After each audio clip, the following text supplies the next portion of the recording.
জুলাই সনদের বাস্তবায়ন পদ্ধতি এবং গণভোটের সময় নিয়ে রাজনৈতিক দলগুলোর মধ্যে সমঝোতার সম্ভাবনা দেখা যাচ্ছে না বলে মনে করেন বিশিষ্টজনরা। দলগুলোকে ঐক্যবদ্ধ সিদ্ধান্ত দিতে সরকারের পক্ষ থেকে যে আহ্বান জানানো হয়েছিল সেটারও কোনো লক্ষণ নেই বলে মনে করেন তারা। বিশিষ্টজনরা বলছেন, এই বিষয়ে আলোচনার জন্য জামাত ইসলামীর উদ্যোগ সফল হয়নি।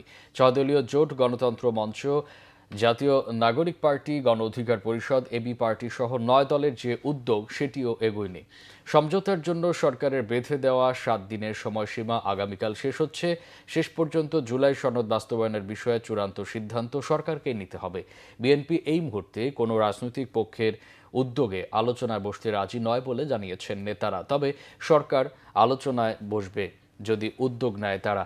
জুলাই সনদ বাস্তবায়নের বিষয়ে রাজনৈতিক দলগুলোর মধ্যে মতভেদের কারণে ৩ নভেম্বর উপদেষ্টা পরিষদের জরুরি সভা থেকে রাজনৈতিক দলগুলোকে নিজেদের উদ্যোগে আলোচনা করে দ্রুততম সময়ে অন্তর্বর্তী সরকারকে ঐক্যবদ্ধ দিক নির্দেশনা দেওয়ার আহ্বান জানানো হয়।